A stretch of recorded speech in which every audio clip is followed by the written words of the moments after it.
Então vamos lá, bom dia a todos do oitavo período B, dia 21/10 de 2020. Vamos dar continuidade então ao tema serviço público. No nosso primeiro encontro sobre serviço público, nós tratamos aí inicialmente do conceito, serviço público em sentido amplo, serviço público em sentido restrito, sentido amplo, toda atividade desempenhada pelo Estado, buscando atingir aí o bem comum, seus fins. Em sentido restrito, seguindo o entendimento do professor Celso Antônio Bandeira de Mello, todas as atividades também desempenhadas pelo Estado, com exclusão da atividade jurisdicional, com exclusão da atividade legislativa e com a exclusão da atividade jurídica desempenhada pelo Executivo, que são aquelas decorrentes do poder de polícia, sobrando apenas as atividades sociais desenvolvidas pelo Executivo. Bom, depois nós falamos sobre a evolução desse conceito, né? Passamos pela ideia de da escola francesa de serviço público. A escola francesa nos apresenta aí 3 elementos para que uma atividade seja enquadrada como serviço público. O elemento subjetivo, ou seja, essa atividade deve ser prestada pelo Estado exclusivamente. O elemento material, essa atividade deve buscar o bem comum, o interesse coletivo. E o elemento formal, essa atividade tem que ser regida por normas de direito público.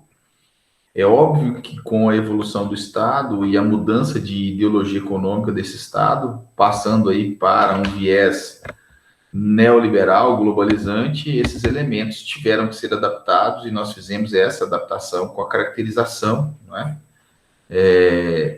Falando sobre os elementos comuns, né? Vínculo orgânico com a administração pública. Num primeiro momento, toda atividade que é desempenhada pelo Estado presume-se, existe uma presunção de que se trata de serviço público. Num segundo momento, existe uma relação de dependência entre a atividade do Estado, quando essa atividade é desempenhada pela iniciativa privada, por um particular, por um parceiro. E, por fim, dentro dessa caracterização, dessa evolução desses 3 elementos, vamos colocar assim, nós falamos sobre o regime jurídico. Que hoje o serviço, quando prestado pelo Estado, ele é regido por normas de direito público. Mas quando ele é prestado por particulares, por concessionárias, permissionárias, né, esses serviços são regidos por normas de direito privado e direito público. E aí eu fiz a observação da professora Maria Silva Zanella de Pietro, que reafirma que nos dias atuais, dentro do ordenamento jurídico atual, não é possível que um serviço público seja regido integralmente por normas de direito público, por normas de direito privado, tá? Bom, falamos sobre uma série de princípios, falei da importância dos princípios para vocês, né? Cada um dos princípios, isso vai ter um reflexo na aula de hoje, esses princípios vai trazer um reflexo para a aula de hoje, tendo em vista que a Lei 8987/95, que é a Lei das Concessões e Permissões de Regime Geral, ela tem uma previsão expressa de que para que o serviço seja considerado adequado, conforme se vê do parágrafo 1º do artigo 6º dessa lei, para que um serviço seja considerado adequado, ele tem que atender boa parte desses princípios. Nós estudamos nessa primeiro encontro nosso, né? E terminamos aí, não falamos de qualificação, da classificação, chegamos a falar da classificação, não, né? Paramos exatamente aí. Bom, então hoje nós vamos falar aí sobre a classificação do serviço público e dar continuidade ao tema. Classificação do serviço público. Nós vamos seguir aqui uma classificação do professor Diógenes Gasparini, tá? Então, a classificação orientada pelo professor Diógenes Gasparini inicialmente fala sobre uma classificação quanto à essencialidade do serviço. Os serviços, quanto à sua essencialidade, eles podem ser classificados como próprios ou impróprios. Os serviços próprios são aqueles essenciais que não admitem delegação por parte do Estado. E são tão importantes, os serviços próprios, tão importantes, que o Estado não pode delegar essa atividade para terceiro. Já os serviços impróprios, também conhecidos como de utilidade pública, eles podem, né, ser delegados, podem ser transferidos a sua execução para a mão da iniciativa privada. Então, a diferença entre o serviço próprio e impróprio é justamente essa possibilidade ou não, em relação à sua essencialidade, em transferir a execução para a mão da iniciativa privada. Tá?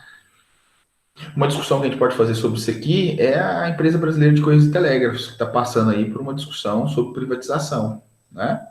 Se você entender que é um serviço próprio, né, exclusivo realmente do Estado, que é o que, na minha opinião, está claro no texto constitucional, tá?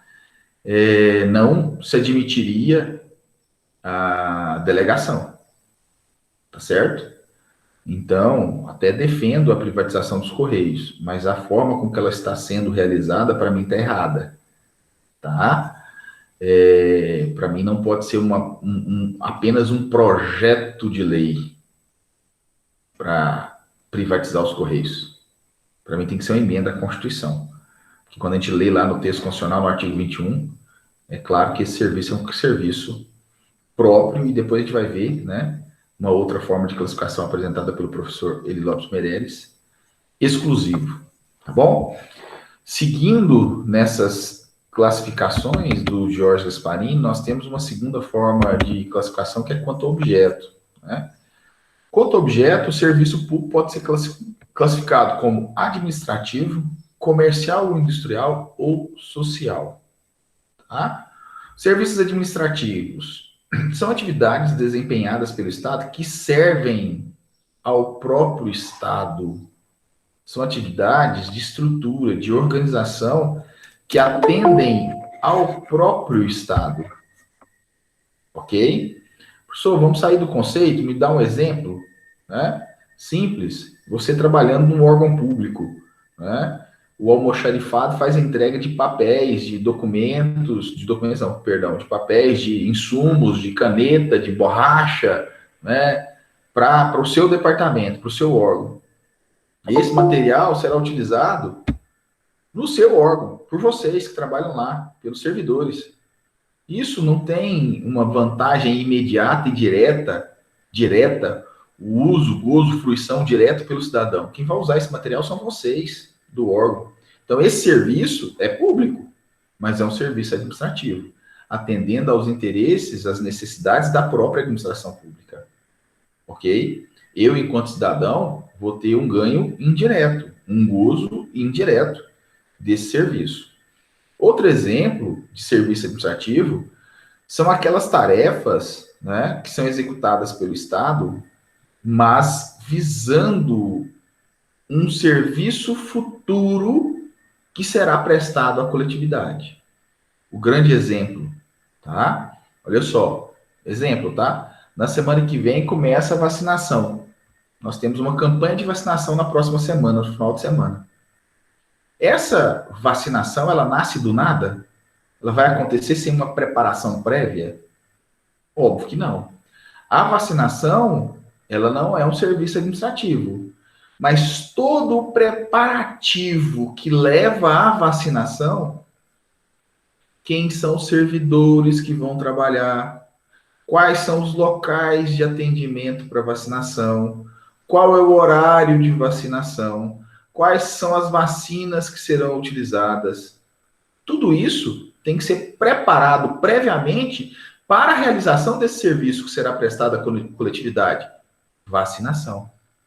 Então, toda essa preparação prévia que leva à vacinação é um serviço administrativo. Serviço público administrativo, de natureza administrativa. Dentro dessa segunda classificação, quanto ao objeto, nós temos os serviços comerciais ou industriais. Comerciais ou industriais. O conceito desse serviço, ele é meio padronizado dentro da doutrina. A divergência que a gente vai encontrar dentro da doutrina é a classificação constitucional desse serviço comercial ou industrial. Tá? O que é o serviço comercial ou industrial? É aquela atividade desempenhada pela administração pública, né, direta ou indiretamente, que tem como objetivo atender às necessidades de ordem econômica do cidadão. Então, se o serviço atende uma necessidade de ordem econômica do cidadão, esse serviço público é um serviço comercial industrial. Beleza, até aí. Esse conceito não vai ser mudado muito dentro da doutrina. O que muda? A encontrar esse serviço dentro do texto constitucional. Que serviço é esse? Prestado por quem? Quem presta esse serviço? Né? É a administração indireta, através das empresas estatais? Ou são os parceiros privados, as concessionárias e permissionárias? Essa é a divergência que a gente vai encontrar na doutrina. Se você seguir o professor Eli Lopes Meirelles, ele vai apontar que o serviço comercial industrial é aquele prestado por empresas estatais, conforme a previsão do artigo 173 da Constituição Federal. Ok? Já se você seguir aí os ensinamentos da professora Maria Silva Zanella de Pietro, para ela, os serviços comerciais e industriais são aqueles prestados pelo parceiro privado, por concessionárias ou permissionárias. Isso muda o enquadramento constitucional? Muda. Seguindo Eli Lopes Meirelles, artigo 173, administração indireta, empresas estatais que prestam serviços comerciais ou industriais. Na minha opinião, é o artigo 173, tá, gente? É o 173. Serviços públicos comerciais ou industriais são aqueles prestados por empresas estatais. Banco do Brasil, Petrobras, Caixa Econômica, Furnas S.A. Tá bom? Bom. E, seguindo a professora Maria Silva Zanella de Pietro, são concessionários e permissionários. A previsão constitucional é o artigo 175 da Constituição Federal. Em outras palavras, para rememorar vocês do direito administrativo 1, né? Se você segue o Eli Lopes Meirelles, é a descentralização técnica por serviço. Lembra que a gente fez uma classificação no semestre passado da descentralização? A descentralização administrativa pode ser territorial geográfica, por serviço profissional ou técnica e por colaboração. Então, se você segue o Eli Lopes Meirelles, o artigo 173 é a descentralização por serviço funcional ou técnica. Se você segue a Maria Silva Zanella de Pietro, é a descentralização por colaboração. São as empresas privadas, são as parceiras privadas que prestam esse serviço comercial ou industrial. Bom, terminando essa classificação, nós temos os serviços sociais. Serviço social. O que é um serviço social? Se você lembrar aí do conceito de serviço público em sentido restrito, que eu rememorei com vocês há pouco, serviço público em sentido restrito elimina essa classificação aqui. Por que ele elimina? Porque só o serviço social. Em sentido restrito, o serviço público é só atividade social desempenhada pelo executivo. Né? Então, esvazia essa classificação. Serviço público em sentido amplo, não. Mas serviço público em sentido restrito exclui atividade desempenhada pelo Estado na órbita legislativa, na órbita judicional e na órbita jurídica do executivo, ou seja, aquelas atividades decorrentes do poder de polícia, restando apenas a atividade social, que já é muita coisa. Serviços sociais, previdência, assistência, saúde, educação, cultura, defesa do meio ambiente, né? Nós temos os direitos sociais, nós temos a ordem social dentro do texto constitucional, o que já é muita coisa. Então, dentro dessa segunda classificação apresentada pelo Jorge Gasparini, nós temos aí, então, por fim, os serviços classificados como sociais, aqueles desenvolvidos pelo Estado na órbita social. Tranquilo até aí? Vocês estão conseguindo me ouvir bacana aí? Isabela Santos, Milena, tá tranquilo? Então, beleza, gente, vamos seguir. A terceira forma de classificação chama a atenção de vocês, tá? É uma forma de classificação que vai influenciar também em outros ramos do direito, como, por exemplo, o direito tributário, tá? Como, por exemplo, o direito tributário. Essa terceira forma, quanto à maneira como concorrem essas atividades, esse serviço, para satisfazerem o interesse geral. Como essas atividades concorrem para satisfazer o interesse geral? Essa classificação, né, subdividida em dois tópicos. Serviço público ut singuli, serviço público ut universi. Né? Serviço público individual, serviço público geral. Quais são os serviços públicos individuais? São aqueles usufruídos, gozados diretamente pelo cidadão. Se você usufrui do serviço diretamente, se esse serviço é um serviço específico que o cidadão consegue usufruir diretamente dele, se ele é divisível, esse serviço é um serviço ut singuli, individual. Ok? Vamos a alguns exemplos. Isabela Santos, a energia elétrica que chega na sua casa é um serviço público, sim ou não? O que você acha? Sim. Esse serviço público que chega para você, para sua família, é individualizado? Sim. Você tem que pagar mês a mês, não é uma quantia referente ao seu consumo? Tem meses que a gente gasta mais, tem meses que a gente gasta menos, isso é variável. Tem uma média ali, mas é variável. Então você paga conforme o seu consumo. Por quê? Porque é um serviço divisível, específico. Você consegue quantificar, né, pelo menos de forma aproximada em alguns serviços, o quanto a Isabela e a família dela usou de energia elétrica. Então esse serviço foi usufruído diretamente pela Isabela. Então é um serviço individual. Outros exemplos: gás, transporte, ensino, saúde, assistência, previdência. Tudo isso, professor, tudo isso. Previdência, assistência, saúde, educação. O cidadão que está recebendo esse serviço não está recebendo de forma individualizada? Ele não está usufruindo diretamente? Aquela criança que é matriculada no colégio municipal X, ela não está recebendo diretamente esse serviço? Percebeu? Tranquilo até aí? Relic, que chegou atrasado hoje. Tá, o semáforo está tudo fechado. Tem aniversário, tem garrafada. Tá certo. Então vamos lá.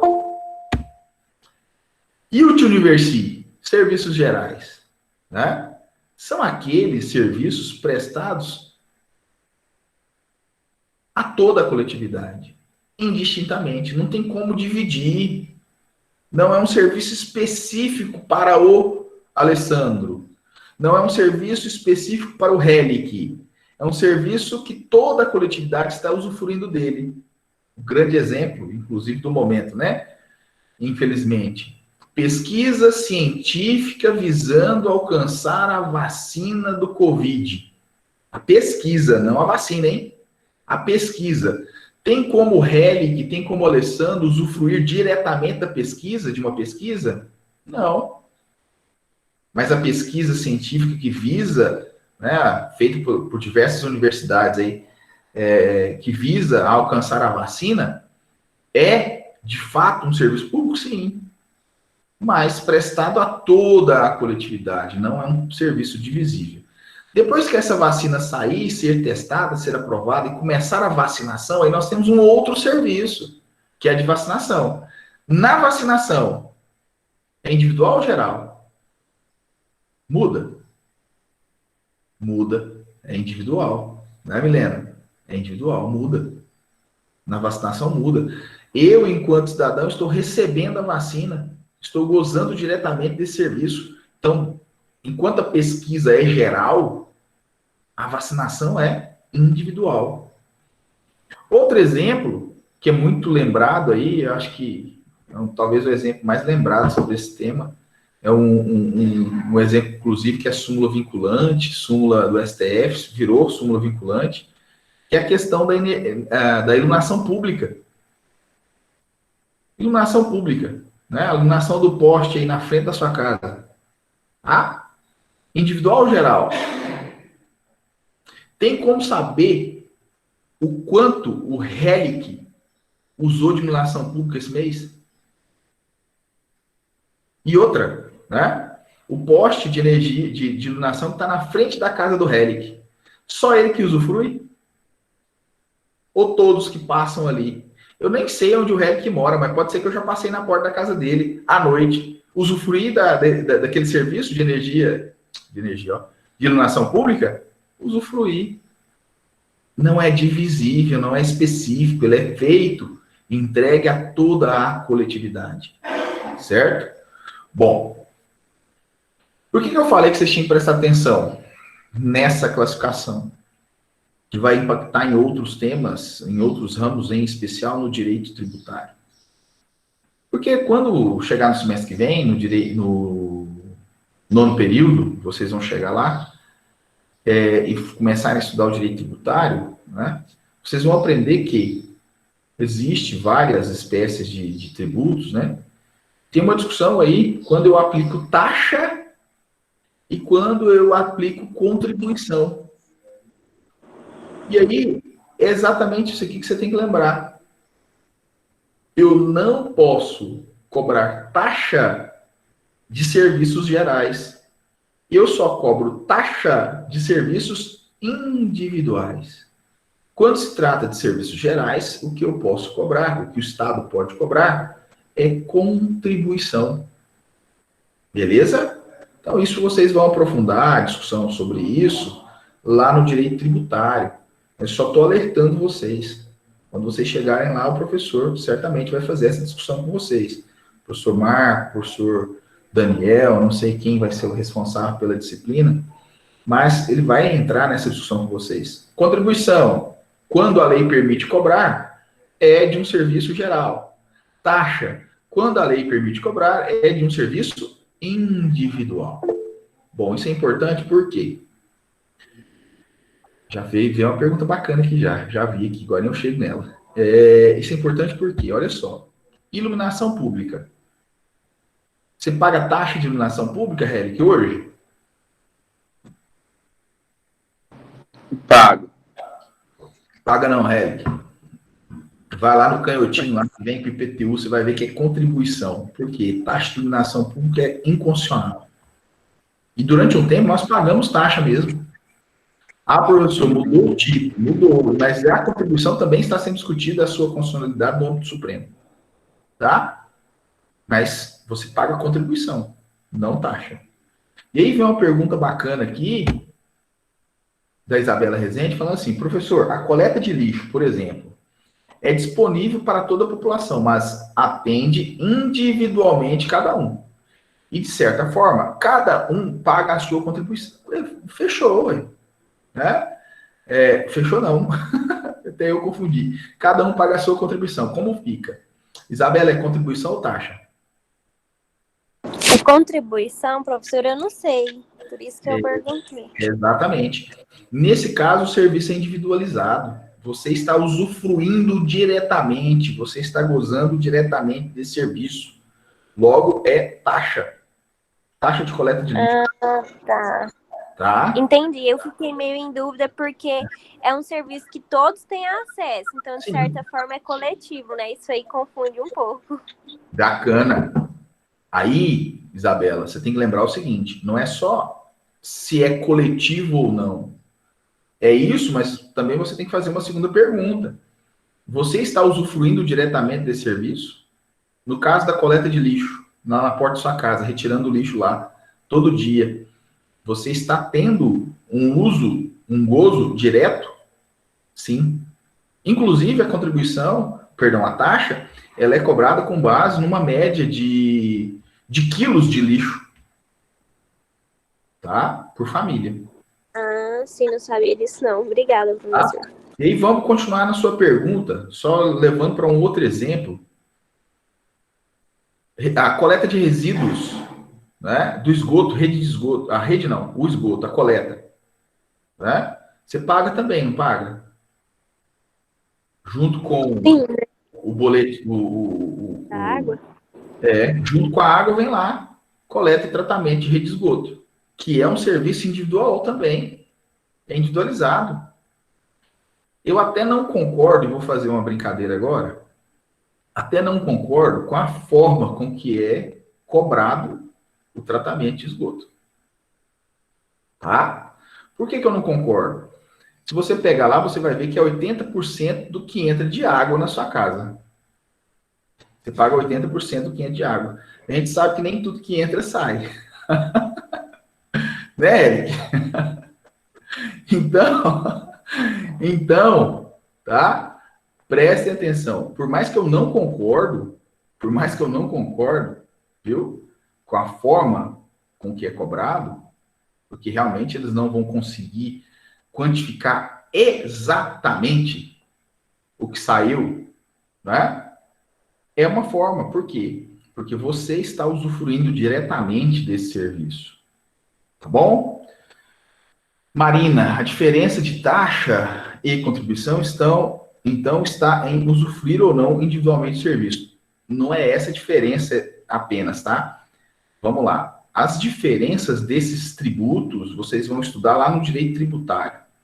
Aqui eu estou falando para vocês é que, dentro do direito administrativo, quando, Marina, nós temos um serviço individual, será cobrado taxa. Quando nós temos um serviço geral, será cobrado contribuição. Tá? No direito tributário, isso vai ser apresentado como uma distinção? Sim, mas é uma das várias distinções. O fato gerador também vai ser diferente, tá? As alíquotas, então vai ter outras distinções aí, outras diferenças. Tá bom? Ok? Marina Pontes. Tranquilo, Isabela Rezende? Podemos seguir? Sim, professor, obrigada, tudo certo. Ótimo, vamos lá então. Então, meus queridos, cuidado aí com... Oi. Fala, Milena. No caso da contribuição, ela é geral. Sim, ao meu ver, dá a entender de uma espontaneidade do contribuinte. Eu tenho o direito de abrir mão desse dever? Então, não, taxa? Nenhum nem outro, tá? Bacana a sua pergunta. Nem da taxa, nem da contribuição. Por quê? Vamos lá. Contribuição, o serviço está disponível. Se ele está disponível, o Estado pode cobrar. E aí, quer ver como complica a sua pergunta? Vamos levar para o caso da coleta de resíduos agora, do esgoto, que eu acabei de falar com a Isabela. Na sua casa, passa a rede de esgoto. O Estado já colocou à disposição o serviço para você. Só que você ainda usa a famosa, né, fossa séptica. Ainda a famosa fossa. Lá na sua casa você está usando fossa ainda. Ah, você não fez a ligação para despejar os seus resíduos, o seu esgoto na rede. O Estado pode ou não te cobrar? E aí? Percebeu o problema? Hoje o entendimento dos tribunais superiores é o seguinte: se o serviço foi colocado à disposição, o Estado vai te cobrar. Ele pode e vai te cobrar. Tá? Sabe como funcionava antigamente, antes de ter esse entendimento? Funcionava assim, ó. O pessoal da Saneago, o pessoal da Saneago chegava na sua casa e falava: não, eu não quero pagar a rede de esgoto, não quero pagar pelo esgoto, porque eu não uso a rede. Ah, não, eu uso fossa ainda.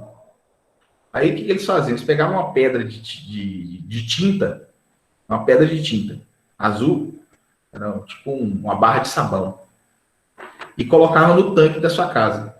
E ligava a água, caindo em cima daquela barra de tinta. E aquela barra ia dissolvendo. Aí eles iam lá fora, abrir a rede de esgoto e verificava se tinha pintado de azul ou não. Olha como que eram as coisas antigamente. né? Pintou de azul, você está usando. Não pintou de azul, realmente você está usando fossa séptica. Então, você não precisava pagar.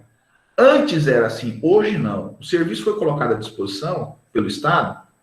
Foi. Se foi colocado à disposição pelo Estado, teremos a cobrança. Não é algo voluntário. Ok? Tranquilo, Milena? Beleza? Beleza? E vai ter outros desenrolares em cima dessa pergunta. E tem vários aspectos, né? Tem vários aspectos. Por exemplo, uma das observações que a gente faz dentro do estudo das concessões. Concessão de rodovia, por exemplo, Helena. Né? Tem uma rodovia que liga a cidade A na cidade B. Só tem essa rodovia. Então, o RELIC, para ir da cidade A à cidade B, ele tem que obrigatoriamente passar por essa rodovia. Pode ser instalado ali um pedágio? Ou será que o Estado tem obrigação de fornecer um serviço alternativo para o RELIC, para só aí poder ser instalado o pedágio? Percebeu? Está tudo relacionado à sua pergunta sobre a obrigatoriedade, né? Sobre a compulsoriedade. E o entendimento é que o Estado não precisa fornecer um serviço alternativo para que a concessionária possa cobrar. Bom? Beleza? Inclusive, lá no direito tributário, tem uma discussão, está pacificada essa discussão hoje pelos tribunais superiores, mas tem uma discussão que é o seguinte: nesse caso, né, é uma concessionária, uma pessoa privada cobrando do RELIC o pedágio. E ele obrigatoriamente tem que passar por ali. Não tem jeito. Aí a pergunta que se fazia antigamente, se discutia, era: bom, será que isso é taxa? O pedágio é taxa? Ou é tarifa, o preço público, né? Essa é a pergunta que se fazia. Por quê? Porque a gente sabe, a gente estudou semestre passado direito administrativo 1, a gente sabe que quando é a iniciativa privada cobrando, né? Quando é a empresa parceira privada cobrando, concessionária, permissionária, ela cobra o quê? Preço público ou tarifa. Certo? Agora, nesse caso, em que pé seja uma concessionária, é algo compulsório. Então, deixa de ser taxa o preço público e passa a ser tarifa. Essa discussão se fazia no direito tributário. Hoje, a coisa está pacificada, mas está relacionada também a essa questão da compulsoriedade. Tá bom, Helena? Isso, no direito tributário, é óbvio, o professor responsável vai poder aprofundar com vocês esse tema. Tá bom? E, terminando a classificação, nós temos a última forma de classificação apresentada pelo doutrinador que nós estamos seguindo, que é quanto à exclusividade. Os serviços públicos podem ser exclusivos ou não exclusivos. Serviços públicos exclusivos, né, são aqueles que são prestados pelo Estado em caráter monopolial, tá? Por exemplo, né, por exemplo, serviço postal, Correio Aéreo Nacional, o tratamento ou enriquecimento de material nuclear, está tudo lá no artigo 21 da Constituição Federal. São serviços públicos de caráter monopolial, ou seja, exclusivos do Estado. Não podem, né, ser transferidos para a mão da iniciativa privada. Por isso que, na minha opinião, né, como eu falei para vocês, em que pese eu defenda aí a privatização da Empresa Brasileira de Correios e Telégrafos, na minha opinião, isso é uma opinião acadêmica, né, deveria ser por emenda à Constituição, mudando o artigo 21 e não por projeto de lei, conforme está sendo apresentado. Bom, seguindo.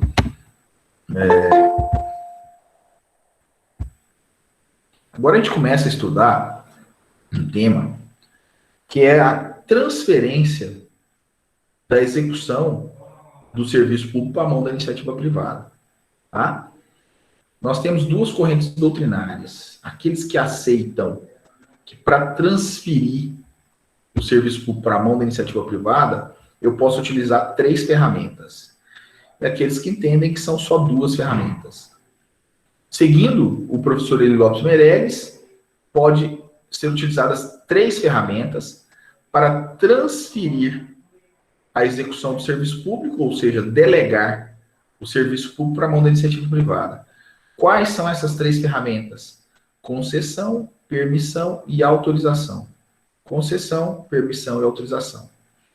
Aqueles que seguem aí o professor José dos Santos Carvalho Filho, ele vai falar que, opa, peraí, são 2 ferramentas, e não 3. Quais são essas ferramentas? Concessão e permissão.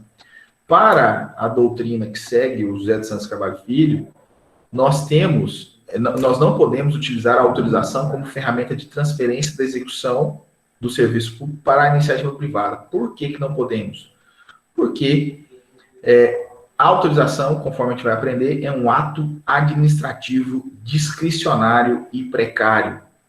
Então, se você pegar o livro do José de Santos Carvalho Filho, ele vai falar lá em uma página que é impossível essa transferência por meio de autorização. E ele fala mais, ele fala, olha, essa transferência por autorização, tanto é que não é possível, que o legislador não trata dela na lei. A gente vai falar sobre a lei 8987/95 agora, e a lei fala só de concessão e permissão, não fala de autorização.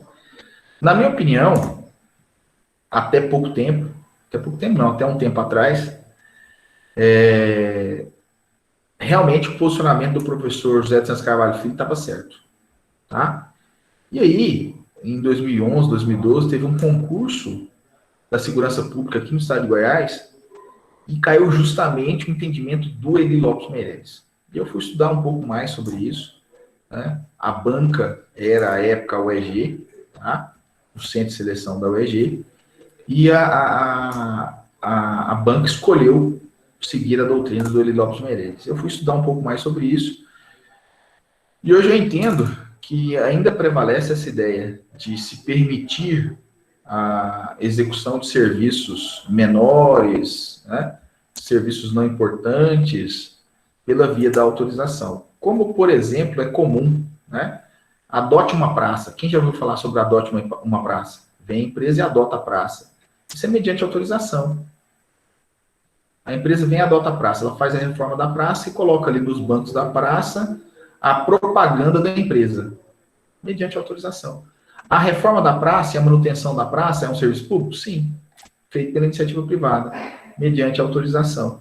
Em benefício próprio da empresa privada, ela vai poder fazer o marketing dela ali naquela praça. Perceberam? A gente vai falar um pouco sobre isso, um pouco mais sobre isso, tá? Tem mais uma pergunta aqui, vamos a ela. A Isabela Rezende. Professor, essa iniciativa é como se fosse a privatização? Bacana, olha só. Não é como se fosse. Tá? Não é como se fosse. Boa parte é por privatização. Tá? Boa parte é por privatização.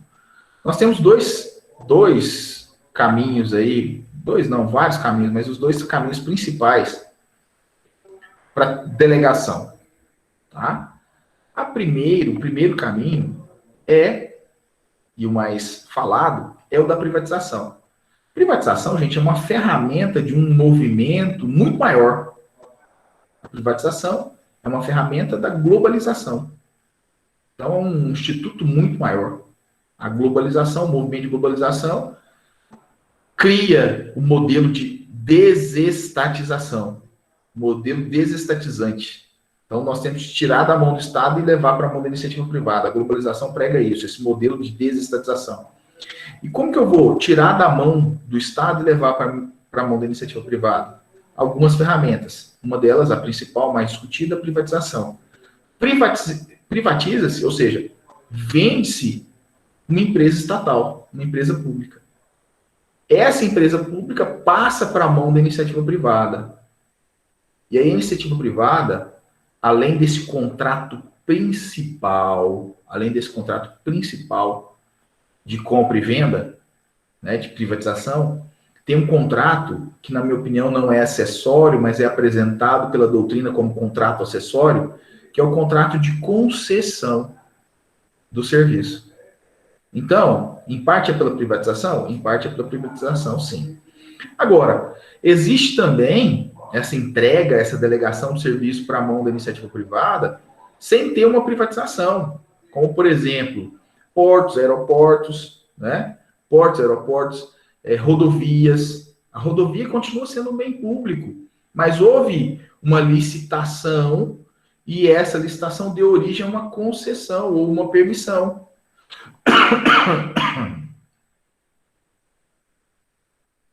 Nesse caso, a rodovia, o aeroporto, o porto foi privatizado? Não, não foi feita uma privatização, foi feita uma concessão, que está dentro da mesma ideologia neoliberal, globalizante, tá? Mas as ferramentas são um pouco diferentes, tá joia? É muito comum eles usarem privatização como sinônimo de desestatização. Aí entra tudo no mesmo barco, mas não está correto, tá?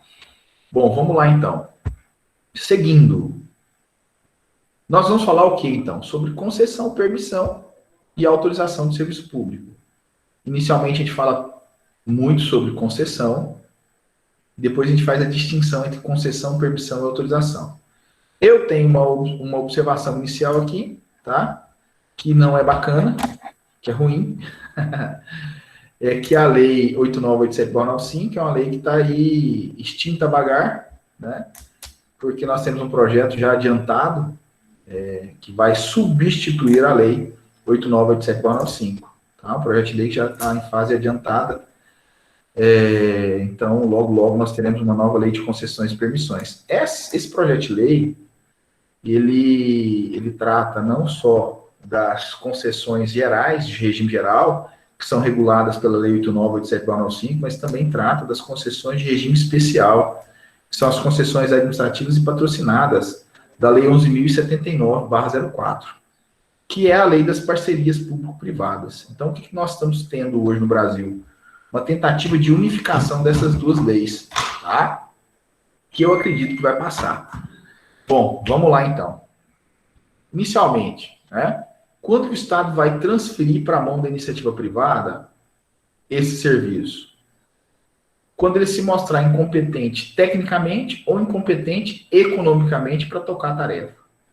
Ou o Estado é incompetente no âmbito econômico, não tem dinheiro para executar a tarefa, ou o Estado é incompetente tecnicamente, não tem conhecimento, não tem estrutura, não tem técnica para desenvolver a tarefa.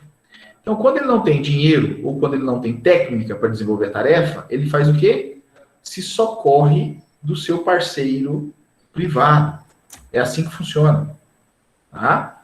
A atividade continua sendo pública, o serviço continua sendo um serviço público, mas como o Estado não tem competência para executar a tarefa, ele chama o seu parceiro privado para executar, delegando a ele essa execução. O Estado continua como titular do serviço? Continua. Ele continua sendo responsável originário? Continua. Nós estudamos isso no início do ano, sobre responsabilidade extracontratual do Estado. Né? O Estado continua sendo responsável originário, o Estado continua sendo o titular da tarefa. Ele transfere o quê? Ele transfere a execução da tarefa. Beleza? Bom, na Lei 8987/95, nós temos um conceito legal de concessão. Tá? Lá no artigo 2º, inciso 2, da Lei 8987/95, nós temos um conceito. E, legalmente falando, o que seria concessão? Concessão de serviço público é a transferência da prestação de serviço público feita pela União, Estado, DF e municípios, mediante concorrência. Concorrência, vamos lembrar o que é concorrência? Modalidade de licitação, tá? Mediante uma licitação pela modalidade de concorrência.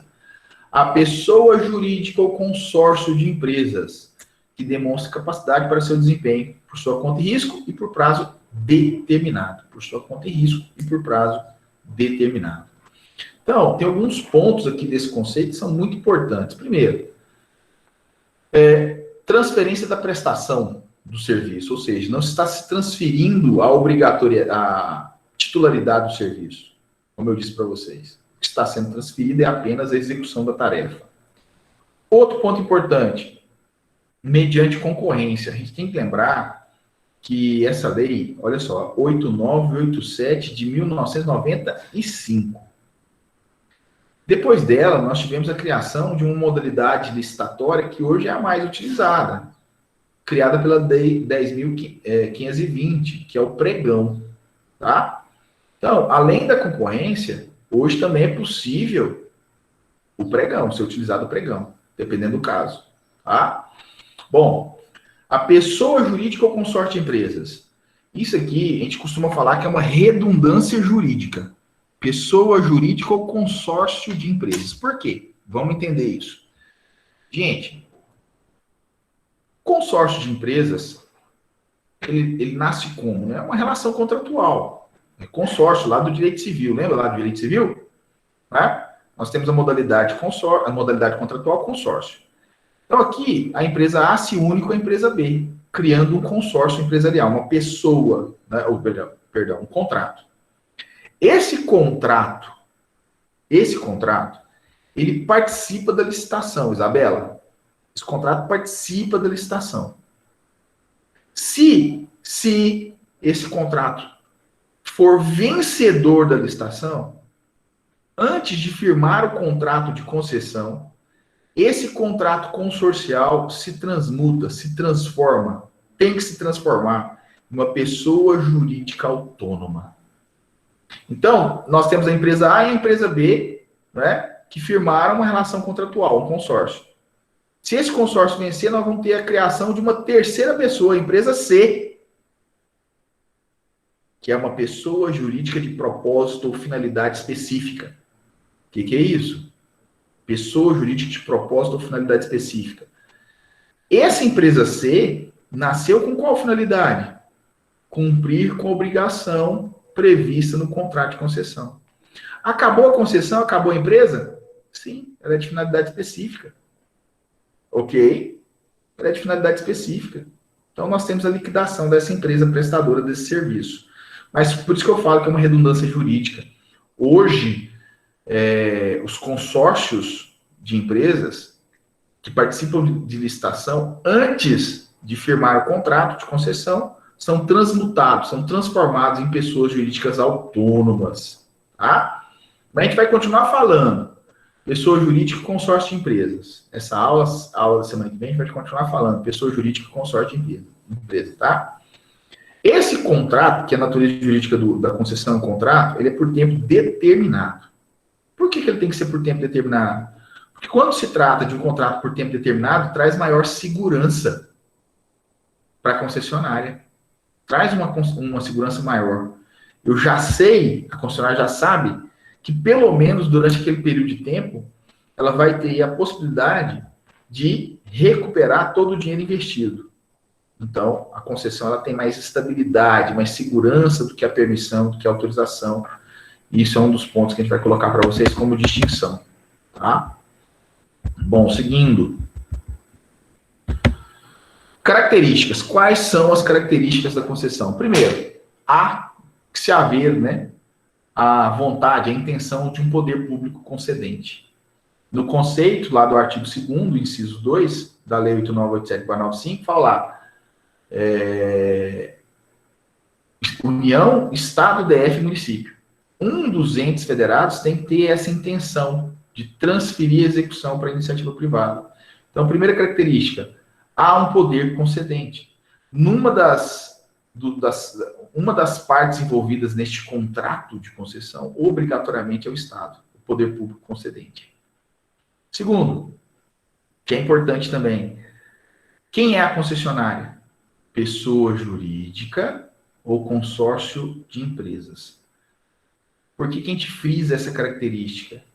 Porque lá no final dessa aula de hoje não, mas desse conteúdo, nós vamos fazer uma distinção entre concessão, permissão e autorização.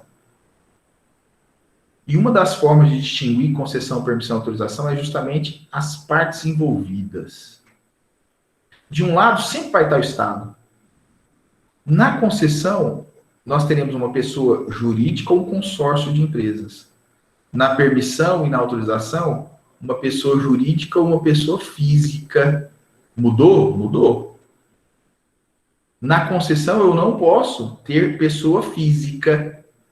Da mesma forma que na permissão e na autorização, eu não posso ter consórcio de empresas. Então, uma das características aqui que a gente frisa bem é justamente essa. O contrato de concessão é firmado pelo Estado para com quem? Uma pessoa jurídica ou um consórcio de empresas, que vai executar essa tarefa por sua conta e risco. Por sua conta e risco, tá? Terceira característica, nós já discutimos há pouco, né? Essa concessionária, gente, ela é amiga do Estado? Não, ela não é amiga do Estado. Tá? Aquela história da amigo da escola, né? Não, a concessionária não é amiga do Estado. Ela quer lucro, é pessoa jurídica de direito privado. Ela visa lucro. Ok? É óbvio que esse lucro tem que ser norteado, teoricamente, pelo princípio da modicidade, que nós estudamos lá atrás. Mas ela visa lucro.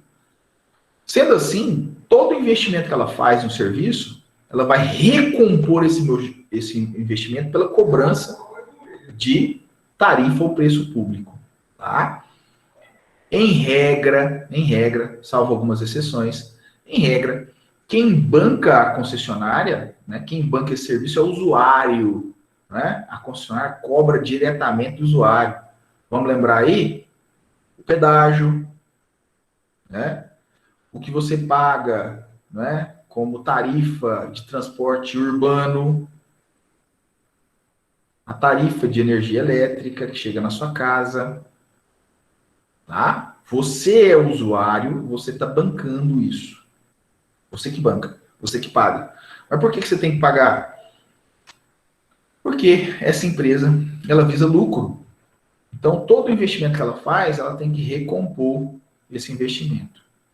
Tá joia? Aí nós sempre voltamos àquela máxima até meio que popular, né? Virou algo popular. Professor, mas eu não já pago tributo? Eu já não pago uma quantidade enorme de tributos? Paga. Né? Paga.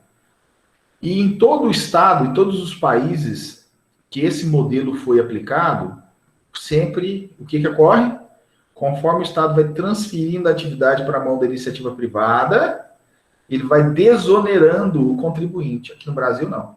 No Brasil, nós vamos transferindo para a iniciativa privada e vamos onerando mais o contribuinte. Gente, péssimos políticos, péssimos gestores públicos. Eu estou cansado de falar isso. Né? E fica aí mais uma vez gravado, porque agora antigamente não gravava, né? Agora grava. Fica aí gravado. Em regra, nós temos péssimos gestores. Tem exceção, professor? Claro que tem exceção, gente. Não pode ser leviano, né, e irresponsável de colocar todo mundo no mesmo balaio. Mas, em regra, nós temos péssimos gestores públicos. São pessoas que não são preparadas, que não têm conhecimento, que não têm estrutura, que não têm capacidade para estar lá fazendo a gestão. E aí nós, enquanto cidadão, enquanto usuário desse serviço, nós sofremos com isso. Isso não é de hoje, isso se arrasta há algum tempo, tá? Talvez desde o início da República, mas vamos lá. Outro ponto, outra característica importante. Se o Estado ele transfere apenas a execução, nós temos um outro princípio que cabe aqui como característica, que é o princípio do controle do contrato. É poder-dever do Estado fazer a fiscalização e controlar a realização desse serviço.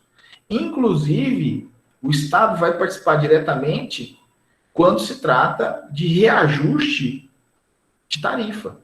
O reajuste da tarifa, né, não se dá pela simples vontade da concessionária. O Estado participa diretamente do reajuste da tarifa, tá? E a última característica, a natureza da concessão. Concessão é um instrumento contratual, é um contrato firmado entre Estado, poder concedente, e iniciativa privada. Essa discussão também é bacana, por quê? Se vocês lembrarem, no semestre passado a gente estudou atos administrativos, a gente falou, e vocês fizeram um trabalho sobre espécies de atos administrativos. Eu indiquei, inclusive, o livro do professor Jorge Gasparini para vocês fazerem esse trabalho. E lá aparece permissão, como sendo ato administrativo. Só que a Lei 8987/95 transmuta a natureza da permissão. A permissão de serviço público não é ato administrativo. A permissão de serviço público é um contrato administrativo em espécie. Quando do advento da Lei 8987/95, isso foi muito criticado, viu, gente? Criticado pela doutrina. Alguns autores até mantêm essa crítica até hoje, né? Que o legislador inovou, criou aí uma nova figura de contrato administrativo, transmutando a natureza da permissão, que sempre foi tratada como ato, e agora a permissão de serviço, conforme disposição expressa na Lei 8987/95, trata-se agora de um contrato administrativo, instrumento contratual, tá certo? E a concessão, e aí não tem dúvida, isso aí não é nem discussão, né? A concessão, ela sempre foi estudada realmente como natureza contratual. Beleza? Bom, meus queridos, o conteúdo de hoje é esse, tá? Espero que, em que pese a correria, né? Fui falando aqui, quando vocês perguntam, eu paro. Se vocês não vão perguntando, eu vou falando aqui. Tenha sido alcançado aí vocês a informação e estou aberto agora para perguntas. Mais perguntas. Professor, só uns detalhezinhos. Para mim, privatizar, quer dizer, fazer a concessão de uma rodovia, por exemplo, não é obrigatório que tenha uma via alternativa? Não é. Não é obrigatório. A gente vai falar disso nas próximas aulas. Aí. Na próxima aula a gente vai frisar novamente isso, mas já te respondendo. Helic, não é obrigatório via alternativa. Não é obrigatório um serviço alternativo por parte do Estado. E a diferença de taxa de contribuição que eu não entendi. A contribuição da iluminação pública é contribuição. Sim, iluminação pública é contribuição. Por quê? A coleta de iluminação pública se trata de um serviço geral que eu não consigo dividir e eu não consigo demonstrar que você, Helic, usufrui, goza diretamente desse serviço. Ele é fornecido a toda a coletividade indistintamente, certo? Agora, a coleta de lixo, aí você está gozando diretamente da coleta de lixo, sim ou não? Sim. Tem como quantificar, dividir, individualizar? Tem. Tá? Tem sim. Aí já é taxa. Entendi. Obrigado. Milena, Malu, Sara não falou nada hoje também. Professor, o senhor vai deixar material dessa aula no AVA? Vou deixar no AVA, mas eu já passei pro WhatsApp, passei não? A turma de vocês? Não sei. É aquele do Matheus Carvalho?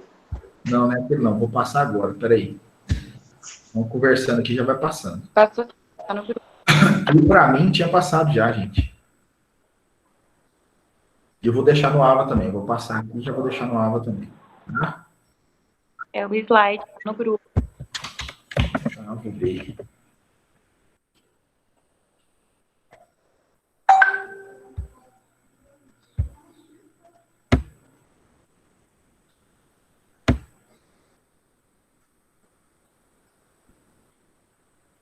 Tá aí no grupo já. Isso mesmo, é esse aí mesmo. Serviços públicos. É esses slides aí, tá no grupo, viu, Malu?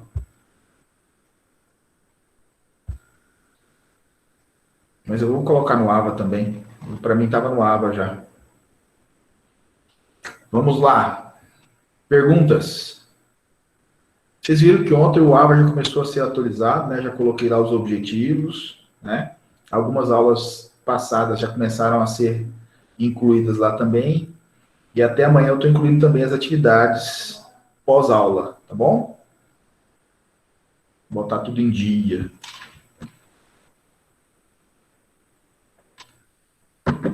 Perguntas? Vamos lá, perguntas. Sara, você tá aí, Sara? Acho bacana fazer essas perguntas. Tô, professor. Eu coloquei aqui no chat. Colocou no chat, eu não vi nada.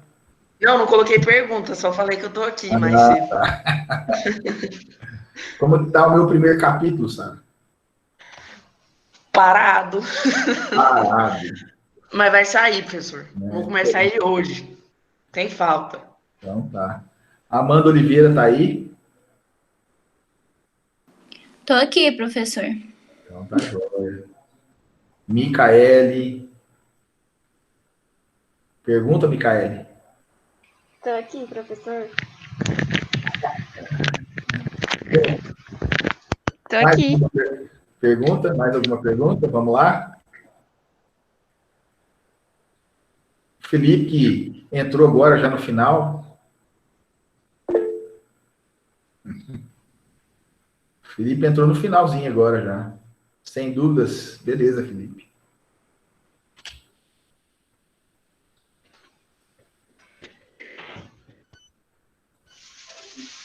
Estou aqui desde o começo. Eu não vejo a hora que vocês entram. Eu que permito vocês entrarem. Gente, então vamos lá.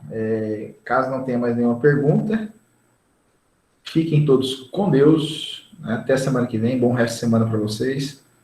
Tá? Fiquem atentos ao AVA, porque está sendo atualizado. Então, daqui para o final da semana já tem aí as atividades pós-aulas para vocês. Tá bom? Fiquem com Deus. Um abraço. Até semana que vem. Beleza, obrigado. Um abraço. Até semana que vem. Um abraço, professor. Tchau, tchau. Tchau, tchau, mano.